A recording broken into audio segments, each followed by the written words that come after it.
Good morning, everyone. We're just going to give it a couple more minutes and wait for a few of our directors to show up here. So appreciate your patience.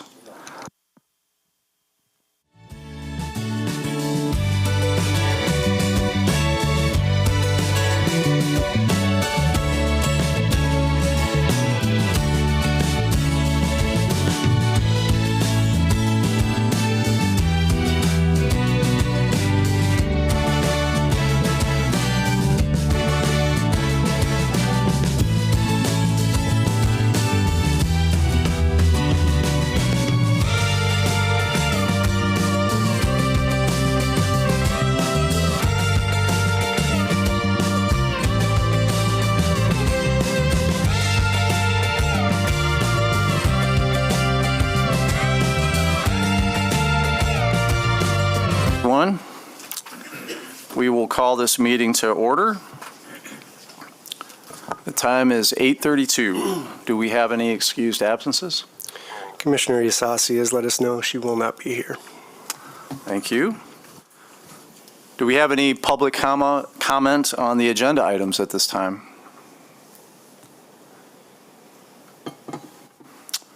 Seeing none. Any conflicts of interest? All right, seeing none, we will move to a resolution to approve the minutes from our April 24, 2024 meeting. Do I have support? Support. Any discussion? Hearing none. All those in favor? Aye. Opposed? Motion carries. Next item, interim financial statements as of April 30, 2024. Good morning. Morning. At this point, we are 83% of the way through the year as of the end of these statements. Our operating fund is 80% of the way through their budget, so we're right on track with that one. Not a whole lot of activity happened in the month of April, as you can see on Statement C, your list of expenditures that were paid for this month. I'm happy to take any questions if you have any. Any questions for Tricia? Any additional discussion? Okay, thank you, Tricia. All right, we have a support for a motion. All those in favor say aye. Aye. Oh, we have to. Oh, we don't? I'm sorry. Thought I did that. My apologies. So moved. All right, there we go. All those in favor? Aye. Aye. Opposed? Motion carries. Next item, fiscal year 2025, Brownfield Redevelopment Authority budget adoption. Do I have a motion? So, support. Discussion? Yeah, just briefly, this is the last step in your budget process for fiscal year 25, which starts on July 1st. So on March 27, you reviewed the priority plans for the operating fund and the revolving fund, and recommended the fiscal year 25 proposal to the City Commission. City Commission adopted or approved that budget on May 7, along with all the other budgets of the Economic Development Department. And what's returning to you and in front of you today is combined budgets for the operating fund and revolving fund, total appropriations of almost $27 million. And so what's requested today is adoption by the authority of these budgets, which will set you up for fiscal year 25. Thank you, Jono. Any discussion?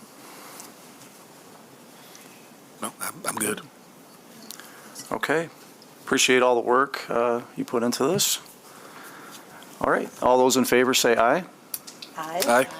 Opposed? Motion carries.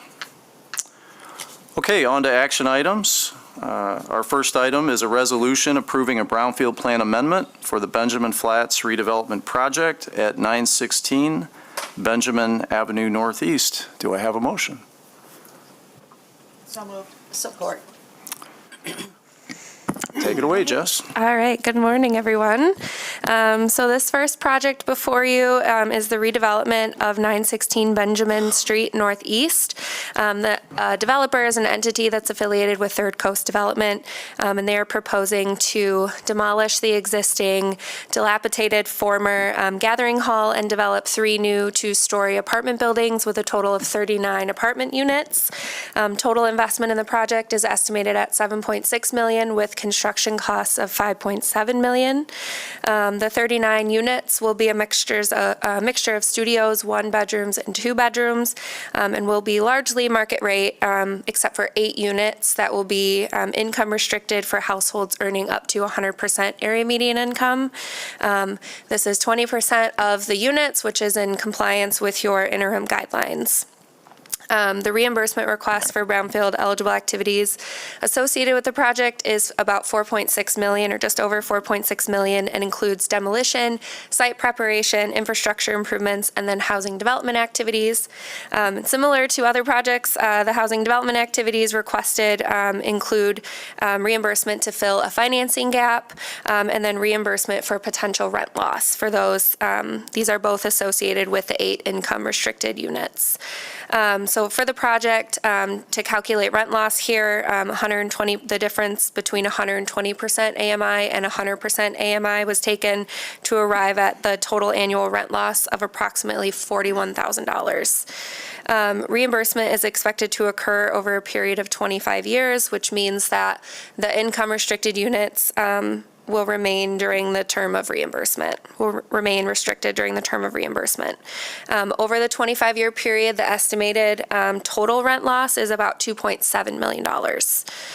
The plan will remain in place for the full 30 years with the last 5 years of capture for the local Brownfield revolving fund. The developer is working towards a goal of 21% or $1.2 million in subcontractor participation from minority-owned, women-owned, and micro-local business enterprises. And the project was also included and supported through the MEDC's Revitalization and Placemaking Program, which is something that our office administers. And so through that program, they've also received a grant of $960,000. The project also did receive approval for a special land use from the Planning Commission to allow for the construction of the project at their March 14th meeting. And the construction is expected to start later this summer with completion estimated in the fall of next year. And at this time, I'm going to ask Max Benedict to come up from Third Coast and talk a little more. Thank you. Yeah, thanks for your time. Pretty much said it all. This has been a great project. We've been working with the neighborhood since the start. We actually have had multiple iterations. Originally, this was a 48-unit development, and once we looked at the parking variance that would be needed and had those discussions with the neighborhood, we skinnied it down to a 39-unit development with ample parking. And that was one of the cool things to see is actually this project was a catalyst for this neighborhood to get together because it's somewhat cut off from the NECA business or neighborhood district, which is mostly focused on like the Celebration Cinema Corner, Nap. They've got a lot going on out there. So this was the meetings that we held were a lot of neighbors meeting neighbors. So and they provided great input. Had some good concerns that we were able to adjust our plans for. So I think we got this in a really nice spot where it's going to be a great project for us. Be happy to answer any questions you might have. Thank you, Max. Jess, any discussion from the board? Yes, Mr. Chair. I just have a question. When the applicant receives grants, Jess mentioned the grant that came in, and maybe those come in later or after we take action or after the our calculations and spreadsheets are prepared. How do we allocate or how do we account for those grants that come in against the benefit that this board or the Brownfield Fund is providing? Well, maybe you can talk about that a little. Yeah, in this instance, we had the grant before the grant was approved a year ago-ish. Yes. So that was factored in. And that's desirable, obviously, to know about all the financing in advance. So because projects have to go to, in this case, this project will be sent to MISTA. In other instances, it's sent to MEDC or Eagle. There's underwriting that happens. There are pro formas that are submitted. So in this case, the grant is incorporated into the sources and uses for the project. Overall, I would say, particularly for these projects that are providing support for income-restricted housing. That income-restricted housing is a cost that extends through the duration of the project, and so that's really providing an ongoing, it should be looked at a little bit differently than providing financing for eligible activities. It's an ongoing cost that the project incurs in terms of lost revenue and income potential. So it's a little bit different philosophy around that, and that was about 2.7. Yeah, with that and the financing gap, it's about 3.7 million of the eligible activities. And that's something that comes in over time, and so it's a little misleading because we say $3.7 million. That's a cost that's incurred over time and needs to be financed, and so it has a much lower value today, obviously, than it does in terms of just real dollars. I have a question for Max. So you had mentioned that the original plan was 48 units down to 39, engagement of the neighbors, et cetera. Could you highlight just very high level what some of the comments maybe were that led to that outcome? When we look at our 20% requirement, if you had been able to do the 48 units, we'd probably have another at least 1 unit of income restriction. So just interested to hear that. It sounds like it was a great opportunity and great engagement, but just curious. Yeah. The big push, excuse me, the big pushback we were getting was from the parking ask. So it wasn't as much the density of the 48 units, but if we were going to go through with that project, now we have basically parking on the northeast corner. So we were able to add 10 spaces and reduce 9 units. So with the 48 units and having to go for a parking variance, the neighbors were saying, well, if you're not going to have enough parking to where you need to ask for a variance, that means they're going to park in our streets, and the streets there aren't up to the city standards, as far as curb gutter sidewalks go. So they're really concerned basically about the on-street parking that it might overflow into. I tried my best because we have many vacant parking lots in many of our developments that are, it's sad to see when you could say, well, I could have put that many more units there, and the financials would work better, the density would work better, and all good things. But I definitely understand that this is a low density neighborhood. It's a mid-century modern low density, so they were very sensitive to that.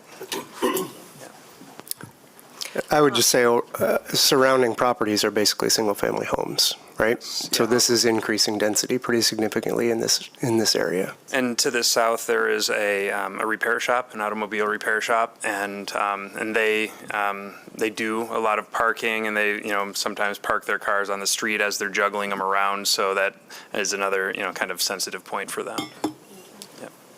Sure. Sorry, they also used your lot a lot. Yeah. So that'll be really interesting to watch how that progresses, because they don't have enough parking for that business to do as much business as they do. But anyway, I was going to ask about the infrastructure. What is the city asking you to do? Because that area, like you said, it is what it was 100 years ago. Yeah. I mean, there's no curb, no gutter, no. Yeah, so I guess I'm not even sure there's sidewalks. There aren't. So we are installing everything you just listed, or sidewalks. The end at the end of our property line. There's curb and gutter, and the retention and the tying into the county drain lines is associated with that. So a very significant investment is being made to bring it up to the city standards, which is interesting that they're requiring that, when it's, I don't see anything in the nearby area being low density residential. Those houses, are always going to be the same use, so nothing's going to trigger them to, need to put in a sidewalk or need to put in curb and gutter. But that said, I think it ultimately is going to, make it look like a more substantial project and have it, have a really nice look and feel to it, a real clean, polished project as you're kind of entering into the neighborhood. Yeah, and to be honest, I'm hoping for that neighborhood in particular that this is kind of the broken window fix. Yeah. That once something nice goes in, so, others will start taking a little bit more pride and do a little bit more, because it is hard without that infrastructure to really make your curb appeal seem very nice. So, it's, the other thing is, I don't know that this board would know, but just, they're going to have sidewalks going nowhere. And I don't know if the city has any plans, for. We can follow up on that. I don't have the answer offhand. Yeah, sure. City Okay. has, 5-year plans. Yeah. And looser plans that go out further, so. But it's a start. It's a start, yeah. It's a start. So And thank that you for doing infrastructure is that. included in the Brownfield. That's right. So I think Request, so. important just recognition of the value of the Brownfield program Absolutely. in this instance, where there are those extraordinary costs associated with the development that are required. Thank you for starting that. Oh, you're welcome. Thank you. Any other discussion? Okay, appreciate all the comments. So we have support for a motion. All those in favor, say aye. Aye. Opposed? Motion carries. Okay, Thank you very much. Thanks. Okay, our next item, a resolution rescinding a previously approved local Brownfield revolving fund grant and approving a replacement Brownfield revolving fund grant agreement for the 974 Front Avenue Northwest redevelopment project. Do I have a motion? So moved. Yeah, I'm going to probably take a this little one. Yep. background on this one. I'm going to take. So you're familiar with this project, 974 Front, the sometimes referred to as the Clipper Belt Lacer property. Clipper Belt Lacer is now Flexco and located out in Walker. But they originally operated this facility here. Pinnacle Construction Group and affiliated entities have acquired it, and as you'll see on your screen there, in 2022, you approved a Brownfield revolving fund grant of $500,000 for the redevelopment of this property. There has been other support for this redevelopment, including the revitalization and placemaking grant that was referenced in the previous presentation, and the West Side Corridor Improvement Authority has provided support for this project as well. At the time you originally approved it, the project was proposed as to include 16 residential units and over 35,000 square feet of office space. Over time, developers modified those plans for various reasons, but probably most importantly in response to the market.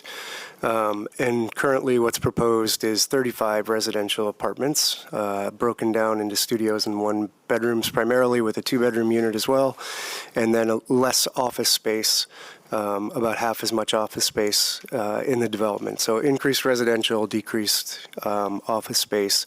And then they've also modified the development structure a little bit and added the Michigan Historic Preservation Network. This is a historic property. It is on the National Register of Historic Places, and the redevelopment will be done in compliance with the Secretary of the Interior standards for historic renovation. And so based on all of those factors, including the revised or the new development partnership, what's proposed is to rescind the previous grant agreement and replace it with a new one, and the grant agreement would be largely the same. The dollar amount would not change. It would still be $500,000, but it would be a 3-party agreement with the Michigan Historic Preservation Network as a party to the agreement, and they are a member of the ownership entity as well. So that would be the proposal. It's really a technical fix and providing you an update on the scope of the development as well. So we do have James Lewis here from Pinnacle if you have any questions, but that is the summary of what's before you. So the accounting the accounting associated with this. It's not actually a credit back to the fund. It's simply a new agreement to reflect the new terms of this agreement. And That's right. We already have an encumbrance set up for this, and it would just remain the same. The payment would just be to a different group of entities. gotcha. Any discussion, questions? Okay, hearing none. We have support for a motion. All those in favor say aye. Aye. Opposed? Motion carries. Okay, our next item, resolution approving a First Amendment to the local Brownfield revolving fund grant agreement for the M Village project located at 1865 Eastern Avenue Southeast. Do I have a motion? So moved. Take it away, Jess. All right. So this project was before you back at your January meeting, and at that time you approved a $19,900 emerging developer grant for Messiah Baptist Church, who's the developer on this project. And really the purpose of it was to see, allow them to kind of see what was possible on this property through, preliminary land planning, engineering research, and then some architecture work as well. So with that work completed, they've narrowed down a potential project, which is currently proposed, might include 45 to 50 multifamily apartment units, as well as 10 duplexes, which would be for sale. The development team is also now working with the planning department on the development with us process, which is really exciting. So that will help facilitate additional neighborhood engagement on this project. The next phase of work that needs to be completed in addition to development with us is to work on final site planning and engineering analysis, which will allow the development team to complete the site plan approval process at the city, and then also submission for LIHTC to MISTA. And then to help complete the next phase, the development team has requested additional grant support and has submitted a new scope of work that includes site planning, environmental assessment, a survey, architectural, and geotechnical, which totals approximately $151,325. The amount of support would cover about 75% of the pre-development costs that are necessary to complete the MISTA required documentation for LIHTC submission. The remaining 25% would be funded by the development team.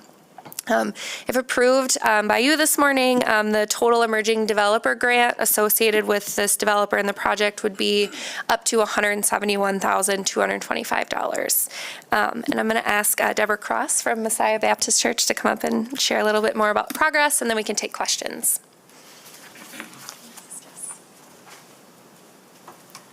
Good morning, everyone. Morning. Thank you for your consideration, first of all. And I stand before you today on behalf of M Village, and we are at an exciting stage of this project.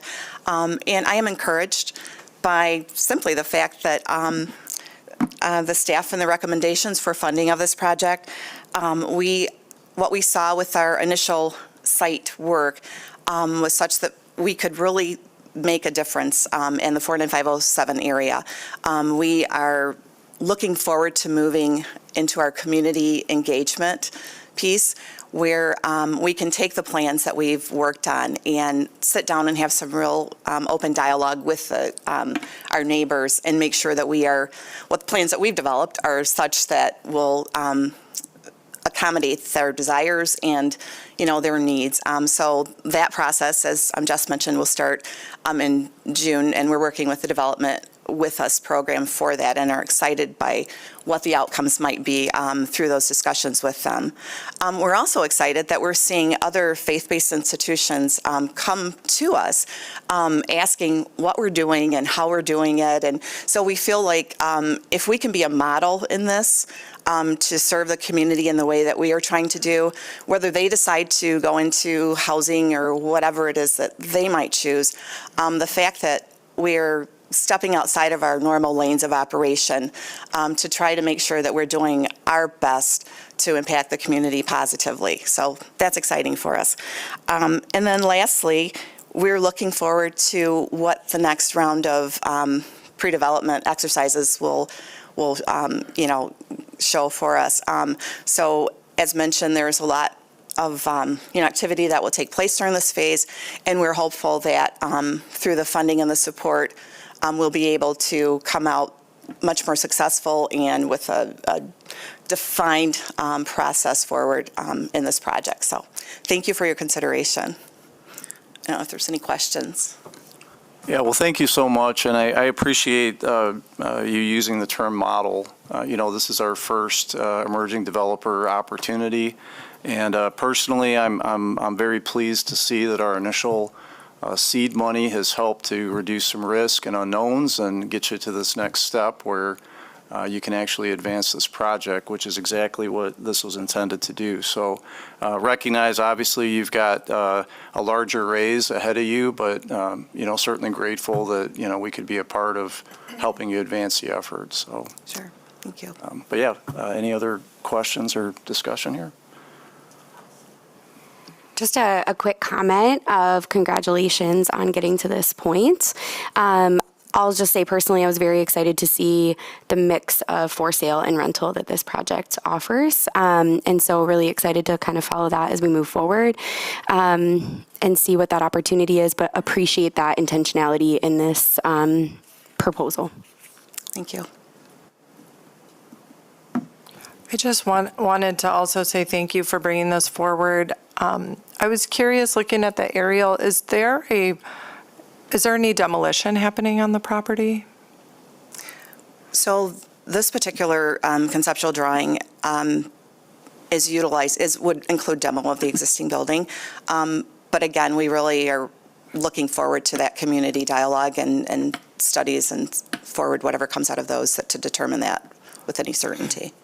And is there a building in the back as well? An existing building? Or home or something? There is a home in the west corridor that would be demoed, yes. Okay, thank you. You're welcome. I think we wanted to show the progress that's been funded to date by representing some of the work here, and obviously you'll see draft concept, right? And so there are different ways that this could go, but I think overall the communication here is mix, right, of homeownership and rental as a desire, and as Deborah has described, making sure that the project meets the needs of the community going forward, and that's going to take some more time and money, obviously. So I think what we feel good about recommending to you today is this investment to get them through that next phase and prepare them for seeking that larger raise that Chairperson referenced in terms of $170,000 is not enough to get through pre-development for a project this size. So there's more, but just really grateful again to be able to partner with M Village and help move this forward. I just want to congratulate you, Deborah, and the team, for this effort. Joining my colleagues here. This is an amazing opportunity, for a first-time developer, and looking forward to see how you can show their roadmap, to others, in the community, and being an example, for the next ones that are going to go after you. So congratulations. Thank you. Any other discussion? Thank you, Deborah. Jess? So we have support for a motion. All those in favor say aye. Aye. Opposed? Motion carries. Okay, our last action item is activity report for the Grand Rapids Brownfield Redevelopment Authority's Environmental Site Assessment Grant Program for May 2024. Do I have a motion? So moved. In discussion? Jess, take it away. All right. So since the last time we brought this report to you, which I think was a couple months ago, we've preliminarily approved 4 new grant applications with requests totaling just about $92 million. The first of the 4 projects is for ICCF, for a project located at 1309 Madison, 1320 Madison, and 415 Adams, which will be a new multifamily development with up to 45 apartments. The second is for property located at 49 Coldbrook Street, which will include the renovation of an existing office building into shared workspace. And the estimate from the applicant is that 15 full-time jobs will be created by future tenants there. The third is for Everbloom Montessori, which will be renovating an existing vacant light industrial building at 1575 Jefferson into a new childcare facility for up to 135 children, I think ages 3 months to 6 years. And then the last one is for Stillwater Homes, which is a small single-family home builder who will be renovating a vacant building which I didn't write down, I'm sorry, 707 Eastern Southeast, and they will be renovating that into 1 or more commercial suites to be rented to future tenants. I'm happy to take any questions. Any questions for Jess? Okay, thank you, Jess. We have a motion on the table here, so all those in favor say aye. Aye. Opposed? Motion carries. Other business. I actually would like to take just a brief moment, and I think many of you may be aware that this will be John O's last meeting with us. So I did want to take a moment for our board to acknowledge his contribution to this city and the department specifically, and the work that we've all done to advance economic development and associated initiatives in this city. And John O. has made our work, frankly, on this board very easy. And I think he's pulled together a fantastic team that there's something to be very proud of there. I'm always very proud to show up here and advance the efforts that you and the team have spent so much time putting together for us. So you're a fantastic leader. I'm going to miss you, and certainly wish you the best in your future endeavors. So welcome any other discussion from our directors here. I'd like to add to that because I think I'm probably the one that's been sitting here the longest with John O. And to have seen the department and this program evolve, I mean, it's been, 10 plus years now for me with this group, where we used to just sit in the conference room and have our meetings and discussions in there. So to see this group evolve and, to have this group of people sitting here as well, you've done an amazing job alongside your colleagues here. So I'm happy for you, but I'm sad for the group here. So, but congratulations and thank you for all you've done for the city. I want to thank you, Christine. We have some Kleenex up here. Absolutely. Well, I want to add to that. I had the pleasure to work very close with Jono for over 3.5 years, more, than that. 3.5 years as chair of this board, and your professionalism, your commitment, to this work, and really how you think you really take things seriously, has, shown, at state level, not just, at the city level, but, you have influenced other conversations, in different communities. So thank you, Jono, for that commitment. It's all of the years that you were with us, it's we don't take that for granted, and it's not light. So we appreciate you very much, and we wish you the best, in the next steps, that you decide to take. So I just want to share that those words, and that you count on us, for anything in the future that you need. So thank you. So just a quick word from me, Jono. Yeah, just very quickly, wanted to thank you for your service and just let you know I've always appreciated how well prepared you are and the steady hand that you operate with. And, wanted to just wish you well and let you know that we'll support you in the next thing that you're doing. So good luck. And of course, I can't keep quiet, but just want to say that the work you've done in going out on a high note with the housing stuff with the state it took a very long time. It was very aggravating at times, I know, for you, having the push from the city and the push back from the state and everything you had to go through to get us to where we are today to be able to support the housing ventures has been awesome. I think you should take that as a real high note. And somebody else's gain is the city's loss. Thank you.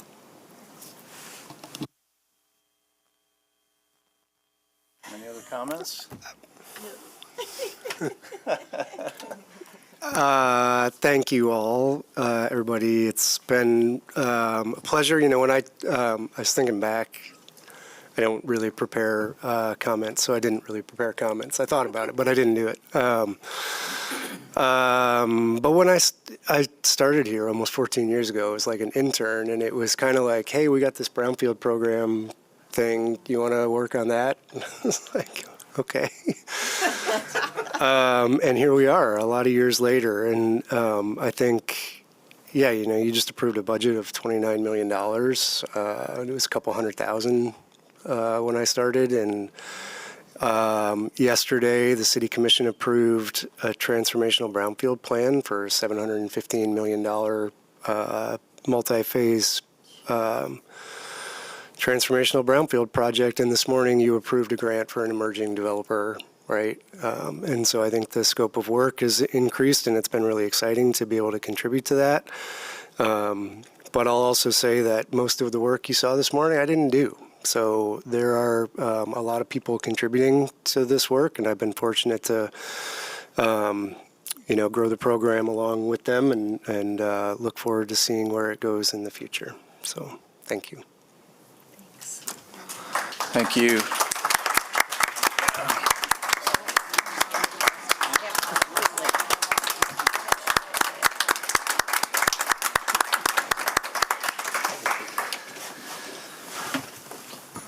Okay, well, I don't know what public comment could top that, but that is the last item on our agenda. So seeing none, we will adjourn this meeting. Okay, I will call to order